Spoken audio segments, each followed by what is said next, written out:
時は戦国末期。火の元すべてを焼いた戦火。 Sekiro Shadows Die Twice, the latest game from Demon Souls, Dark Souls and Bloodborne developers FromSoft, released last Friday, and I eagerly jumped in excited to play it. My time with the game, an estimated 10 hours, was a grueling, rewarding and constant learning experience. It didn't play like Dark Souls, it didn't play like Bloodborne, and it lacks several key elements from both those games, elements that most considered main ingredients in the Soulsborne formula. But I was learning, adapting, and enjoying my time. After 10 hours though, Sekiro broke something in me, and I made a decision to uninstall the game. Yes, I know, hashtag get good and all that fun stuff, but I have boiled down my feelings for Sekiro and decided I didn't have times for its shit anymore. The key frustration grew from the game's lack of any soft padding. In Soulsborne titles, there is the ability to somewhat make things easier for yourself if you ever get stuck.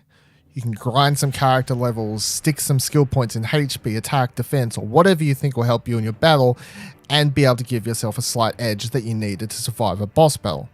Although all Soulsborne games do come down to skill, having the option to grind out something to possibly make the battle a little easier was always a nice option and added a level of accessibility for those not wanting to beat the entire game without ever getting hit. Shout out to that guy.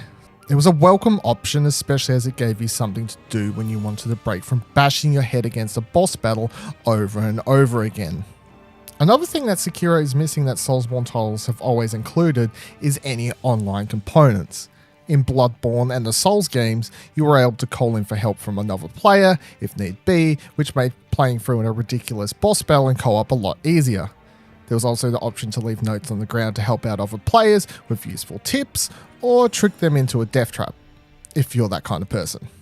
Sekiro Shadows Die Twice is a singular experience that lacks the RPG elements of previous FromSoft titles, and as you're playing as one protagonist, one set stats sheet, and the only option you have when you're hitting up against a wall is to practice, and get better at the game. But when you're getting one hit killed, it can make practicing specific boss battles hard, annoying, tedious. Which, sure, I get it, and the game is rewarding when you overcome these things. The first mini-boss in the game took me roughly 10 tries, and when I finally understood the parrying system, it was a aha moment at the time, and I was looking forward to having more of those. Sekiro, though, has changed a lot of the Soulsborne systems we knew, introduced a much weaker character, and thrown you into a world that is ultimately more brutal than any previous FromSoft games. Grunt enemies 10 hours in are still scary to face because I know that one of them could do half my HP in damage if I'm not careful. Not having the amount of HP restoring items we've had in previous games always makes the slightest mistakes nearly game ending, which is where the bonfire or camp system in this game becomes tedious to a point I was sick of it. It's one thing to ask me to learn a brutal boss system, how to tackle it, how to counter it, but it's another thing to make me constantly wander through such long areas to get back to those bosses after dying. Often areas lead to death if you're not careful, as you're getting shot from out of nowhere, tackled from the sky, or dived on from above. Previous Soulsborne titles didn't always have checkpoints close to the boss fights, but you'd usually be able to open up a shortcut to the boss, and sprinting past all the enemies was usually pretty easy, and if one managed to hit you, whatever, it's not the end of the world. I've got enough healing items that I could risk popping one before the boss fight. In Sekiro, if an enemy hits you, you might as well walk all the way back to the checkpoint and rest because you need that HP more than ever. Enemies hit so much harder in this game. And I'm not trying to say it's a broken system, it's simply one I don't care for anymore. I don't have the time for anymore. And I had to realize this on my own because I know I'll keep wanting to come back, keep trying again, keep getting frustrated. Do I think I'd overcome the point I was at? Yeah, for sure. I was getting very close to several bosses being done. But the question that's most important when choosing to play a game like this and choosing to put the time into it over and over again, bashing your head against the wall to try and get past it is it worth it? And for me, for now, I have at least said no. We talk a lot about games not respecting players' time these days, and also the lack of accessibility in games for those that need it, whether that's on a skill level or a barrier of entry because of a control input, etc. And Sekiro isn't comforting on either of those. One of 2018's best games was Celeste, a somewhat brutal platformer, but a very rewarding one and with a fantastic story, characters, and message.